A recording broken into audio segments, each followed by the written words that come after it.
Hello everyone, welcome back to my YouTube channel Shweta की पाठशाला। मेरे यूट्यूब चैनल में आप सबका स्वागत है। तो आज हम पढ़ने जा रहे हैं रामायण का पार्ट 2। अगर आप लोगों ने रामायण का पार्ट 1 नहीं देखा हो तो जल्दी से मेरे चैनल पे जाके पार्ट 1 देख कर आओ। पार्ट 1 में हमने रामायण के बाल कांड के बारे में पढ़ा था, जिसमें हमने ये जाना कि राजा दशरथ के 4 पुत्र थे, राम, लक्ष्मण, भरत और शत्रुघ्न, और उनका विवाह कैसे हुआ। अब हम पढ़ने जा रहे हैं रामायण का दूसरा पार्ट, जिसका नाम है अयोध्या कांड। तो हम आगे का अयोध्या कांड शुरू करते हैं। जब श्री रामचंद्र जी विवाह करके अयोध्या में आए, तब मानो अयोध्या में तो खुशी की लहर ही उमड़ पड़ी थी। उसके बाद कुछ वर्षों के बाद राजा दशरथ ने सोचा कि अब उन्हें अयोध्या का एक नया राजा बनाना चाहिए। तो उन्होंने अपने पुत्र राम जी का राज्याभिषेक करने की बात कही, और ये बात सुनकर अयोध्यापुरी बहुत ही खुश हो गई थी कि अब उनका राजा जी राम बनेंगे। फिर वो वहीं दूसरी तरफ जो देवता थे वो बहुत ही ज़्यादा चिंतित हो गए थे, क्योंकि वो ये सोचने लगे थे कि अगर राम जी अयोध्या के राजा बन गए तो रावण का संहार कौन करेगा। तो इसलिए दूसरी तरफ जो देवता थे वो सरस्वती जी से प्रार्थना करने लगे कि वो कुछ ऐसा करे जिससे श्री रामचंद्र राज्य को त्याग दे और वन चले जाए। उसके बाद सरस्वती जी ने मंत्रा की बुद्धि फेर दी थी। मंत्रा जो कि कैकेयी की एक दासी थी। मंत्रा ने जाकर कैकेयी से कहा कि तुम्हारे पुत्र भरत ननिहाल में गए हैं, इसलिए कौशल्य ने मौका पाकर राजा को राम के राज्याभिषेक के लिए मना लिया होगा। ऐसे कहकर मंत्रा ने कैकेयी के दिमाग में बहुत सारी बातें डाल दी। उसके बाद कैकेयी को मंत्रा की सारी बातें एकदम सही लगी। तो फिर कैकेयी ने मंत्रा से पूछा कि अब वो आखिर ऐसा क्या करे कि जिससे उसका भरत राजा बन जाए, बल्कि राम नहीं।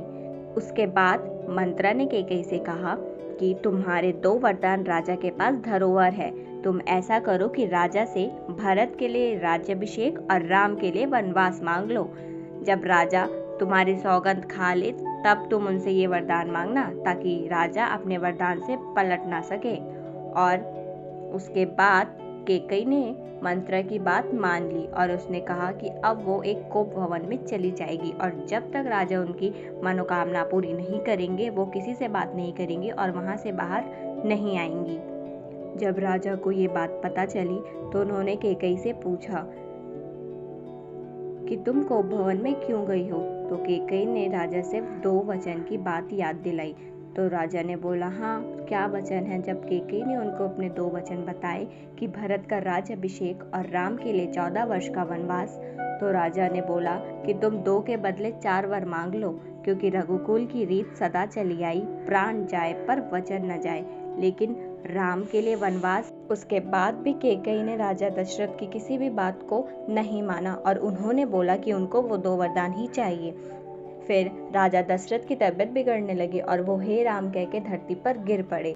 जब श्री रामचंद्र जी को राजा दशरथ की तबीयत बिगड़ने का कारण पता चला तो वो खुशी खुशी उन्होंने बोला कि वो वन को ज़रूर जाएंगे। उसके बाद श्री रामचंद्र जी ने अपनी माँ से और राजा जी से सबसे आज्ञा मांगी और कहा कि मुझे विदा कीजिए, मैं वन को ज़रूर जाऊंगा।